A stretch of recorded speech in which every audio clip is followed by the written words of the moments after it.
All right, hello everybody, and welcome to the first edition of the Overtime podcast. So today, I'm here. I'm your host, Daniel Babis. I also have with me Matt, and I also have CP or Ed. He's Ed here, but he's CP on the site. So welcome everybody. So look, guys, we're gonna kick things off. We're gonna talk about what has happened.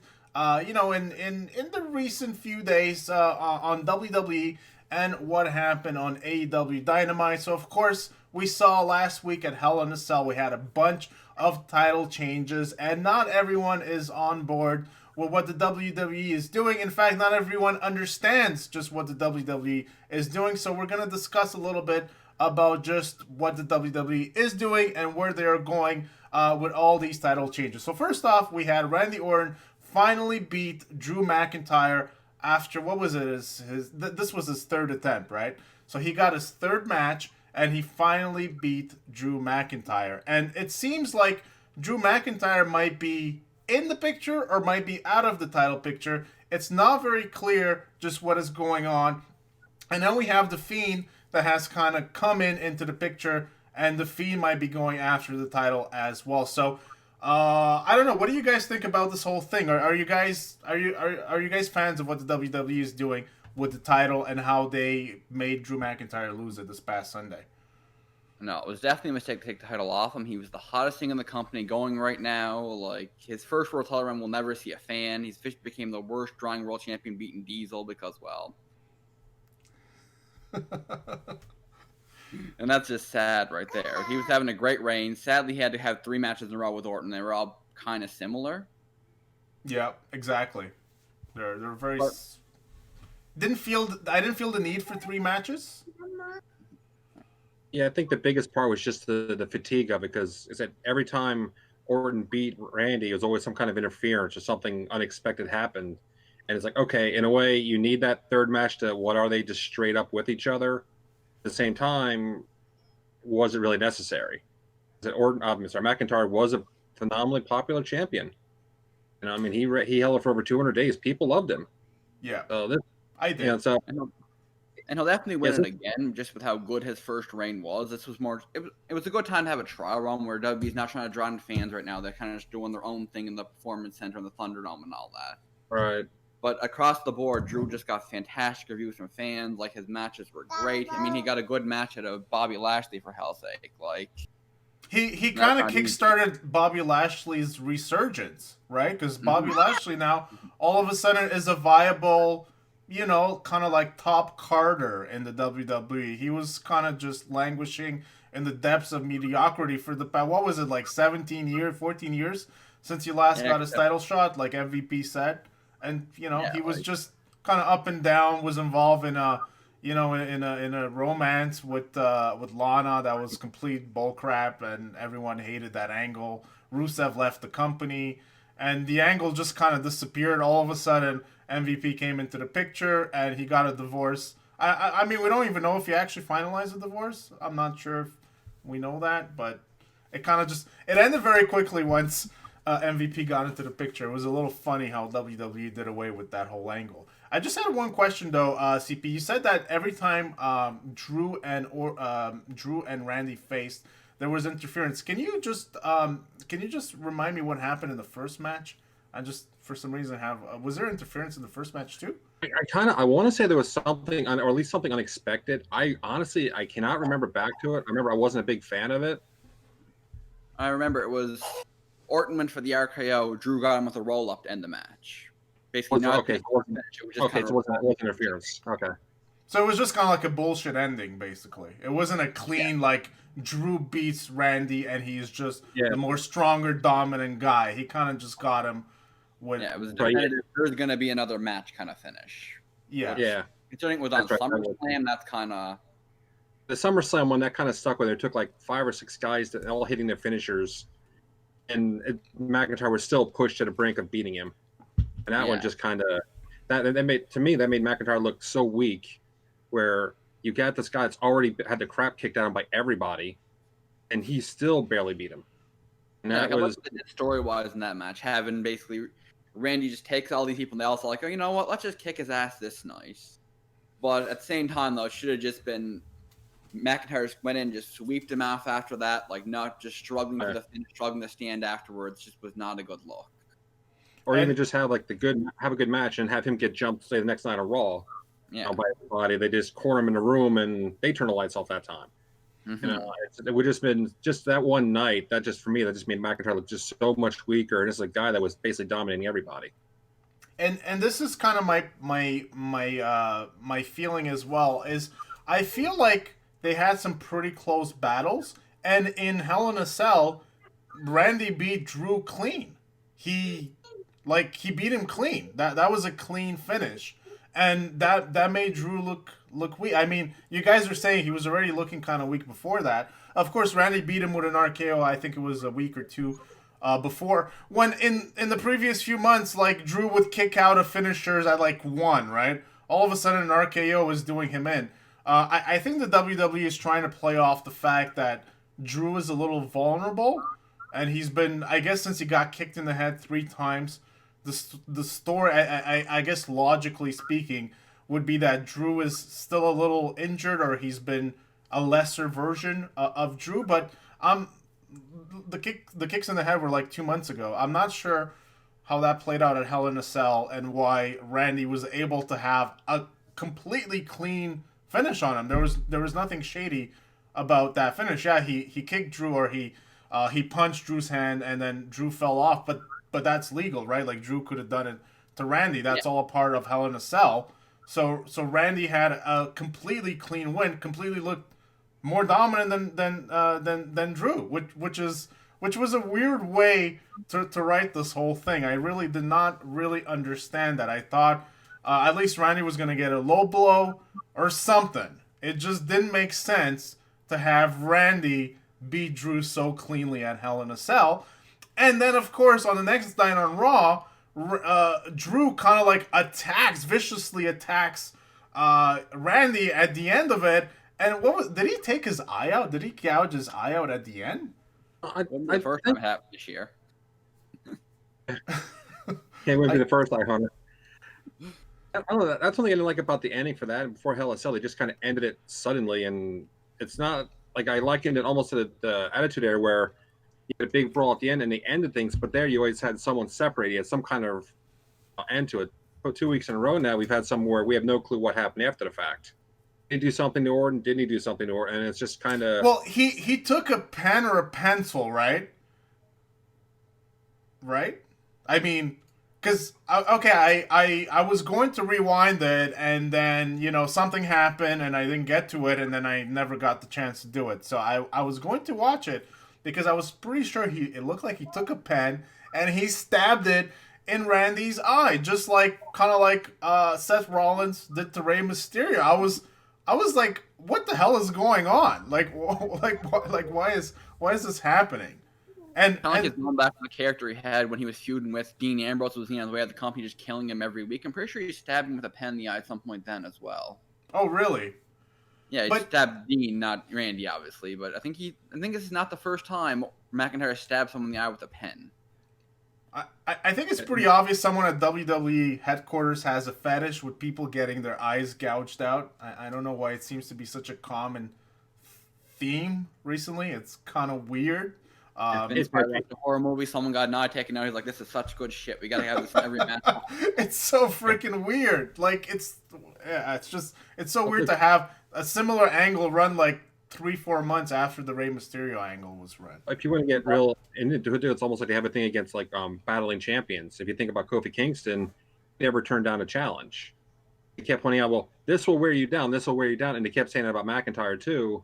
And that gets the point, like you're saying earlier, well, what wore on him were those kicks to the head? It almost seems like the same angle, like with Kofi Kingston. It's like, well, you keep wrestling so often. Despite, keep in mind, these guys used to wrestle 300 days a year at house shows, but just doing it week to week now is such a hard, brutal thing, and it wears them down. They lose it. It's like they keep sucking these little tropes constantly. It's just the more you wrestle, it's just, I don't know. It's so weird. It's so cylindrical. It's almost annoying. Like a month or so later, you're doing the same thing again. And then again, it's like, find something else. But I feel even like kayfabe, I feel like it's a complete bullshit angle to run. Like, oh, the champion is getting worn out from defending it. Like, I don't remember that ever being a phrase commentators used in the 90s. Like, oh, Stone Cold Steve Austin just kicked the crap out of, like, all these people. He's so tired now. Like, what is that? Yeah, like, since when is that a thing? This year, TNT Championship, and then he got mauled by Brody Lee and was off TV for weeks. And then, but with WWE, for example, Kofi gets mauled by Lesnar. He's back the next week dancing with the New Day. Like, right. There's a way to do this angle, and AEW arguably did it better in this situation, even though Cody came back and won the belt back in his first match back. But, which was complete bullshit, too. Yeah, but at least he sold, like, they did the whole, he got wore down over this TNT Championship reign. He had the open challenges every week. He went to war at everyone. But at least he took some time off after he finally got just demolished. Meanwhile, WWE, they can't keep someone off the TV for long because I think their viewers will forget they exist. I think in AEW's case, I do feel like as much as I'm not a fan of Cody and his TNT title reigns, I feel like at least they put him in the ring week after week against good opposition. Like, good guys that at least it can be believable that he would be getting worn down after facing these guys. But, like, for example, in Drew McIntyre's case, he would just come out and demolish people all the time, like, just very, very easily, right? So it never really felt like he was getting worn down all that much during his title reign. Like, for a few months, he was just destroying Andrade week after week after week. Like, well, he comes in, he gives him a Claymore, and then he's gone. Like, he's not breaking a sweat. Like, he's not getting worn down. What is this crap? It's ridiculous. Yeah, like, since he had his reign with, he had to start the feud with Orton. He had 2 non-finishes against Keith Lee in between, a match with Robert Roode, and a 6-man tag match. That was all the matches he had in between his matches with Orton. Like, it's not like he was going out there every week and having these epic matches. Exactly. Like, except with Orton on the pay-per-views. But even then, there was about a month in between all those matches. Like, yeah, at least so with Cody, he was every single week. Like, he was showing every week he was getting a bit weaker. He was getting a bit slower until he got beaten 4 minutes. But, and it's also like Cody is a smaller guy. I think he's 6'1", and he's generally facing bigger and stronger competition. So I guess, yeah, I think you can sell it from the underdog perspective, right? Like, oh, he's a bigger guy getting worn down by, he's a smaller guy getting worn down by bigger guys. Whereas Drew is 6'5", he's probably the biggest guy. Like, he's one of the biggest guys around. Yeah, this is the guy who kicked Brock Lesnar's head off. We haven't seen him since, but he's supposed to get worn down for a couple months of title defenses. It's so crazy. I know. It's actually been popular. It's been popular in pretty much even Impact did that with Eddie Edwards. After he won the championship at Slammiversary, he was doing it every week. But he was going against already stars like Sami Callihan and everything else in open challenges. Cody and I always looked at it, he's trying to help the younger talent. See, they're on TV. These are the guys you should pay to see, and helps lift them up while he's doing it believable. Yeah, McIntyre, he's a beast, and the man should be rolling like Hogan in the '80s. The guy should have like a freaking year and a half, 2-year run. He just really, if you just look at him physically, comparing him and his work to anyone else, there's not many in the company to just match up with him. Mm-hmm. And the other thing I'll add to it is that the reason why I wasn't a fan of Drew losing his belt, well, there's 2 reasons. So first off, I thought he should have lost the belt in the second match and won it on the third, if they were going to make Drew lose his belt in the first place, which I wasn't really crazy about in general, because I don't really feel like Drew has faced proper opposition since he became champion. Maybe Lashley, but it didn't really feel like he faced high caliber, like world heavyweight contenders. I think Randy might be the first guy that he really had a war with, and he loses his belt against them. So I don't think that should have been the case. I think they should have saved it for a little later. But had they made Drew lose his belt, I think he should have lost it on the second one, regained it on the third one. I think they kind of they just extended it too much, and the angle just didn't really provide much of anything, in my opinion. The other thing is that I feel like having the belt on Drew was a safe bet. It's kind of, I feel like it's a good thing when people don't question who is the champion. Like, Drew is a champion. I don't think many people were against it. Everyone is like, yeah, he, and you guys touched on it before. People seem to like him. and there wasn't really any strong opinion against Drew being the champion. So I think that's a good thing. You can run other storylines and not have to focus on that. It was it was a thing that you had there. It was a certain thing that you can count on. Now you have the belt in Randy's hands. Look, I'm not a fan of it. There's nothing Randy can do that will get me interested in tuning into Raw. I think we've seen all his tricks and whatnot. So I feel like the WWE now is in a position where they have to figure out what they're going to do with the belt, and they have to make it interesting again, because I'm not sure if people are really buying this Randy as champion. So I think the WWE didn't play this one very well. I feel like the reason they took the belt off Drew, though, is because they want to save that big Drew McIntyre versus Roman Reigns champion versus champion match, which is what their plan with Survivor Series was. So by putting the belt on Randy for a month, they both bump him up to number 14, get him close to that elusive 16 world titles. They save that big match they probably want for WrestleMania, and then Drew will probably win the back at December Juicy TLC. So they'll probably have a fourth match there. Drew will win the belt back, or Randy wins another match there. Edge comes back at the Rumble, and then we get the main event of WrestleMania, because that's what everyone's clamoring for, just after their last two matches. Yeah, or Drew gets drafted to SmackDown, or just not drafted, but gets, because the draft, let's be honest, doesn't really matter. They can do whatever they want. And Drew magically goes to SmackDown and faces... I do... Drafted, they're all in the same building at all times. They're not like two traveling rosters. The draft doesn't really matter this year at all. It doesn't matter at all. It's really funny. They can just base... It's basically the same thing. It just depends on the day that they show up to work. If it's Monday, then they're on Raw. If it's Friday, they're on SmackDown. It's pretty easy switch to make, I think. Mm-hmm. I do think, though, that we'll see Drew versus Roman. I mean, they were the final two, I think, in the Royal Rumble last year, weren't they? Or they were either final two or final three. If people eliminate Roman, they'll get cheered at the end of the Rumble. So they kind of wisened up to that. So they've been doing that a couple of years now. Okay, right. So it's possible we'll get Drew versus Roman for WrestleMania. I do think that they're planning on doing something with Roman. I'm not exactly sure what, because as you guys said, Edge is going to come back. WWE definitely wants to have their big Randy versus Edge rematch, and I do think that a title needs to be involved in some way to really make it special. So does Randy need to be champion, and for how much longer? And how does that affect Drew McIntyre? The other thing is WWE is bringing in the Fiend now into the title picture somehow, and I do think that the Fiend not a good idea.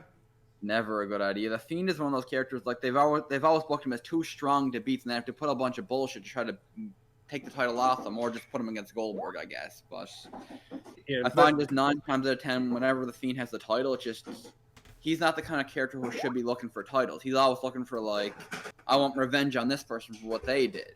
But they might have him go for Randy because of the whole thing where Randy burnt down Bray Wyatt's shack a couple of years ago, or something. That's what they're doing. Because the way it's looking for me anyway, it's like, because originally it was rumored that Orton actually was supposed to win the title at the previous pay-per-view, and then Mac was supposed to win it back at Hell in a Cell. I'm just thinking it's going to be like a probably triple threat match at Survivor Series. I'm expecting McIntyre to win it, and then the Fiend and Orton are going to be going head-to-head. By the time that's finishing up, that'll be a time Edge comes in. That's what makes sense to me, but then who knows what they're going to do? I mean, they could have that in plan and last minute change it again, because it's so many things are fluid with it. It's like, I love Orton. I've always been a Randy Orton fan, but him as a champion, it's obviously just trying to chase numbers now to say we have a new all-time winning champion. And how many times they keep going on about Bayley? Oh, she's champion after 310 days or every time it came on, and every time R-Truth wins, it's 24/7. Well, he's now the champion like 49,000 times now. It's almost like overhyping it. It's like just the championships, and this one thing goes back to nights. They almost don't mean anything anymore. Just okay, just a tool to try to get some kind of excitement going there, but it's like no prestige to it. No one really cares about him anymore. Those that do seem to be the ones kept away from him for whatever reason. That's just how it looks to me anyway. No, I agree, CP. I definitely agree. The thing about the number of days for Bayley, I thought that it was going to somehow come into play into a storyline, which I thought was the reason why they always mentioned it week after week. She's been champion for 300 days now. Oh look, 307 days now. Oh look, 300. It's like we don't care. Like, why are you telling us this unless there's a reason for it? Is she gonna lose it on the 365th day, or I don't know.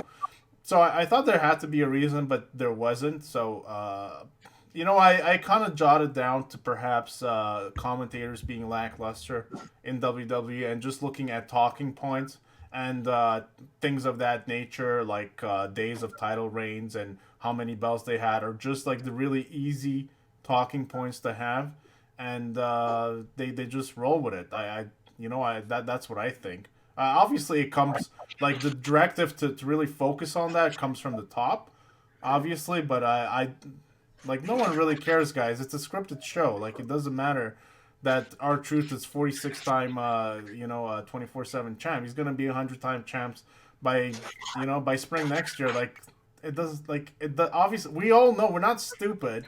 We know it doesn't matter. We're like stop focusing on this because we all know we can see through it. Just feels like it's their way of trying to prop them up by having the commentators going on about that. See how awesome they are. They've had the title for this long. When Becky Lynch had it and everything else, like, just keep touting that. Well, okay, commentators, I've always mentioned something like that previously in like previous generations and everything, but also let them work in the ring. And that's the biggest thing. And so much they always want to go in there, okay, hit your high points, but get done in like 3 minutes or less or whatever. Like you see with the Riot Squad and how many tag matches they've done in like 5 minutes or less. Right. And it's like, just let it go out, have a match. Like WrestleMania, and I'm probably going to catch flack on this one from Sugi, but I think the Big Show and McIntyre was a far better match than McIntyre and Lesnar. Absolutely. Because Heyman allegedly lays out Lesnar's match as always like F5, suplex, F5, pin. And it's, the guy can wrestle, let him wrestle. For whatever reason, they're not letting people just go out there and wrestle. And when they do, you get a great match. And instead, it's like the high points, get out of the ring. Mm-hmm. Why the rush? It just seems like it's just like, okay, let the commentators tell them, get what's in the ring, and we'll move on to the next one. It's just, I don't know, it just seems so assembly line thing. But a lot of Lesnar's matches are pissing contests. I think when did he face Roman Reigns and there was like 12 finishers or 20 finishers? Do you guys remember that? One of the WrestleManias in the last couple of years. And there was like 9 F5 or whatever in the match. Yeah, after no one kicked out the F5 for a year, then Roman kicks out of 9 of them because or something. It was completely outrageous. Like, And the thing is, the WWE goes from doing things like that, and of course, at WrestleMania, I think Drew kicked out of two F5s, if I'm not mistaken. And they go from that to Drew losing his belt to an RKO. Yeah. There's and a the lack worst part of about Randy right now is there really anyone for him to face besides Drew on the brand? Like, he's faced AJ Styles in the past. He's faced Keith Lee how many times this year? Are they going to put him in there with? Are they going to give Matt Riddle a main event push? Like, what's the end goal here with Randy? Except just get the Roman Reigns champion versus champion match at Survivor Series out of the way, and then just go right back to Drew? Or they don't really have a main event scene there. Yeah, it's been that problem I've been noticing so much. Like, whenever they put the long Reigns in there, they run out of people to face. McIntyre's running out of people to face, but he's still putting out good matches. Okay, Orton slayed the Giant. He slayed Andre the Giant, so to speak. Who's he face now? I mean, Hogan made a career off of beating King Kong Bundys, the Big John Studs, and all the upper mid card guys. But there weren't that many main eventers except for like Randy Savage or Ultimate Warrior in his career. And now, who's Orton facing now? Who on Raw could even sit there and even hold a candle to him now outside of the Fiend or McIntyre? There really isn't anyone that we haven't seen 1,000 times before, like you said, or anyone in general that can come up and to push. Like, rumor has it now Matt Riddle has everybody pissed off, so he's not getting buried, but he's on the verge of it. So I don't know. I don't know what Matt Riddle did this time around. I haven't been keeping track, but he started to get buried like just recently. He's switched to Raw and is not really too hot right now. Whereas, I'm not sure when it happened, but apparently he got in a little pissing contest with Rollins. I'm not sure how long ago it was. They're based in a restaurant, and he made a point, and all the people with him, of mocking Rollins when Collins and the others they made an obvious point not to sit with him. He was talking trash or whatever it is, and they ignored him, and he made a huge point of making a scene or something. That's just what I've heard through some of the podcasts. And like they said, I think it was Conan and Disco Inferno. Conan's like, if you talk behind someone's back in the locker room, the rest of the locker room will hear it. It will come out. And that's what it is. His way, I guess, of getting heat is by poking somebody, whether professional level, whatever, like they did with Brock Lesnar and apparently with Rollins, if that's what they said is true, and others. And that doesn't always work. They don't like you. They're not going to want to work with you, and they've got a lot more star power. Yeah, he buys into his own hype way too much. Was his issue, I think. And he comes in with all this controversy that's finally catching up to him, which he's getting a name change. He's losing his first name all of a sudden to have the worst single name since ever. Riddle me this. Yeah. Like, it's terrible, right? How do you go from Matt Riddle to just Riddle? Seriously, I'm waiting for that. Why? I'm just waiting for them to come out wearing a mask with a big question mark in it. You have a nice singlet, which is a big question mark up the top. Yeah, I mean, who is this mystery superstar? It's like it's only Riddle, so he's not really a mystery superstar. I would imagine the presentation. You can almost hear someone saying that. It's like, oh Lord. Put him in a tag team with El Super Gordo on Raw. Put the Riddler with El Gran Gordo. That should be a hit. It's Batman and Robin on the other side were set. But as okay, fine. Matt Riddle is doing some dumb things backstage. I'm not sure if this is new. There's obviously a lot of rumors about Matt Riddle, perhaps not being the easiest to work with, or being around with, or whatever. I'm not sure how all of it is true or not. We know that he did piss off Brock Lesnar because Brock Lesnar was like ready to beat his ass or something after WrestleMania. So he does seem to get some heat with the wrestlers backstage. But the thing is, though, from the WWE's perspective, like, why would they change? Like, Matt Riddle, like him or hate him, he has a good brand, And before he came to SmackDown, I don't get to watch a lot of NXT, so I wasn't super familiar with Matt Riddle. Besides his really annoying bro gimmick, right? Thank you. Like the ultra obnoxious, annoying bro gimmick, which is really odd for a guy that's 34 years old, right? To still be running around and doing this dumb crap all the time. You expect a 24-year-old to do that. 34 years, come on, Matt, you're starting to get a little old for this gimmick. But regardless of that, Matt Riddle is a really good worker in the ring. Like, he came to SmackDown. He kind of won me right away, right? I think he beat AJ Styles, in his first match. And I was impressed. I'm like, wow, this guy, he's good. He has a unique gimmick. I'm not sure I like it. But I didn't like Orange Cassidy's gimmick at first, and now I'm a super fan of it. So, sometimes you got to keep an open mind. But regardless of that, so how does a guy, he has a good brand going, how do you remove his name and why? Like, I don't, from the WWE's perspective, never mind if he has heat with people backstage, the WWE, if they want to punish Matt Riddle, they kind of just punishing themselves anyways, because I think Matt Riddle is one of the top up-and-comers, I think. Yeah. Or maybe not anymore, I don't know. Just from what I understood, various people saying here and there online, Vince McMahon he likes one-word answers or one-word names that are easy to remember. Like you have the Cesaro, and stuff like that. It's like, and Riddle, I guess, is next in line. Chad Gable is Shorty G because, hey, Shorty G's kind of catchy, type of thing. And so I'm guessing someone somewhere pitched the idea that Riddle would sound better, be easier to remember than Matt Riddle. And it was either his idea or it was pitched to him. He agreed with it. At least that's my guess, just what I heard about how he is with those names. Yeah, like he's been agreeing with Twitter. Like, that's what people call me anyway, so why don't you just call me that? I'm just like, that is the worst reasoning ever. Like, that could have been like a Fed tweet towards him. Like, I can't imagine him just being called a Riddle in his daily life. Like, that's what he's trying to make it out to be, though. It's just... there's just too many potential memes to completely destroy the characters, the character. Like, Matt Riddle, you don't really want to make fun of it. Riddle? Now you feel like this guy's a joke. Mm-hmm. Honestly, I heard that. I put him right in the same category as Repo Man. I don't know why. It just kind of just put him into like that one of those like cheesy gimmicks that really doesn't go anywhere. So I'm hoping they don't, but I mean, it's just who knows anymore. Look, I don't. For all we know, it's just. I just don't get it. Like, we're gonna be ripping on this Riddle guy, just kind of like we were ripping on Shorty G, right? He went through this big. He had an awakening. Oh, I'm short, but it's okay. I love being short. I'm gonna change my name to Shorty G, guys, because and then his career went down the toilet, like literally down the toilet, because Shorty G is the dumbest name ever. It's just so. I think he was Shorty Gable. Was he even just Shorty at one point? I get confused. No, he wasn't just Shorty. No. Yeah, I just remember Chad Gable and Shorty G. So if there's anything else, I just missed it or I blacked it out. One or the other. He might have been just Gable. I don't know, guys. Okay, he underwent like 1-2 different name changes in a short amount of time, or maybe he was Shorty Gable. Is that possible? Or Shorty? Anyways, whatever. It doesn't matter.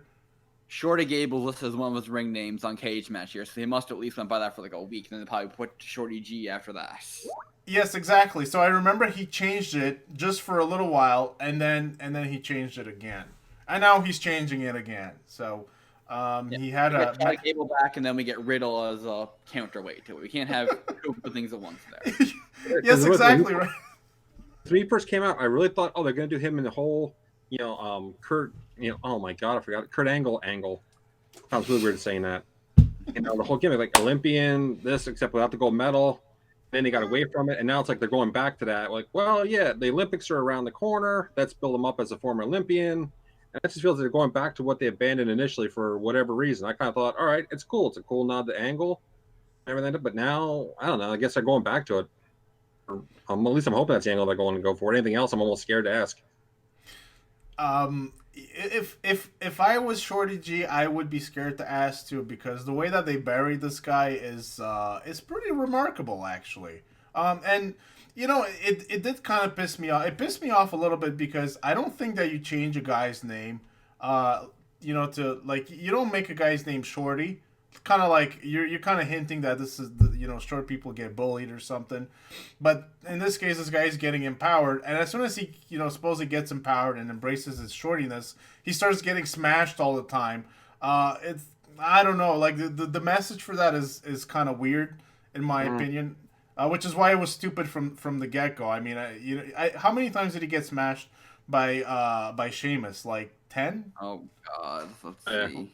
Like, I felt like for like 3 months we were seeing each and every week Sheamus destroying Shorty G in like 10 seconds. Yeah, and for the longest time, most wins that Sheamus was getting too.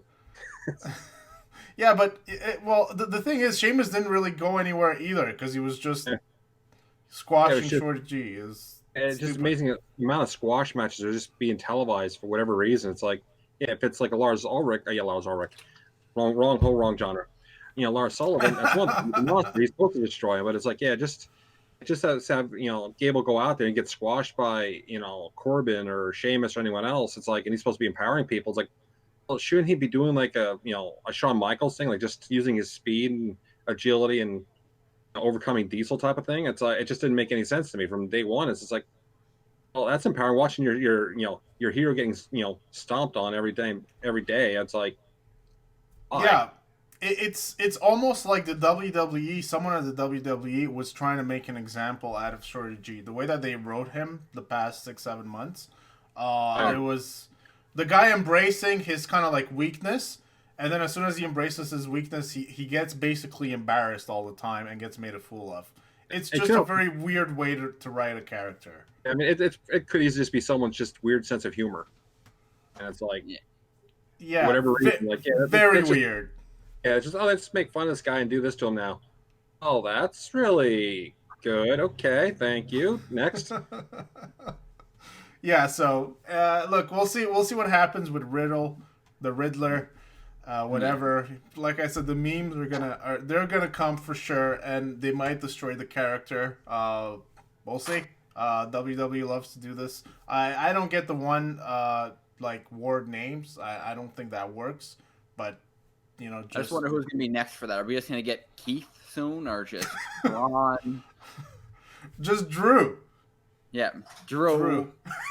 Just get rid of the AJ Styles. He can just be Styles. You know, just gotta cut all the names down to size. Yeah, I know. We like simple. Actually, no, we don't. We don't really like simple names, but they think we do. So. Banks, you know, it's a lot of options here for Vince to kind of. We're joking about this, but watch the next 3 months. By the time they get the Royal Rumble, it's going to be like a list of 30 single name people. Yeah, it won't be like Keith Lee. It'll be like like say the Mountain or whatever. They're just some like they just do little monikers like that to everybody, and it's like, huh, what? Like the River, the Storm. Okay, it's a bad Marvel Comics universe now. I was like, what? Hey, CP, stop giving them ideas, all right? Because I know, right? I need to trademark it. If they listen to this podcast, they'll be like, well, that guy's onto something. We better use this stuff. This is going to be real hot stuff here. So you better be careful. I'd like to do something to rave about if they do that, and I don't get any credit for it. Yeah, but I doubt the WWE would give you credit for it anyways. They'll just pretend like it's their own creative thinking anyways. Oh, yeah. If it fails, it's more power to them. They can keep it. I didn't say anything. It will, yeah. All right. So we got the Riddle. We discussed a little bit on the Riddle situation. I think we all agree it's kind of silly to change what was a really good up and coming Brown, all things considered, and to just change it for I don't really understand the reason. Let's discuss a little bit AEW Dynamite. Let's shift your focus to AEW. And what is going on in AEW? I mean, there's lots to criticize on the WWE front right now.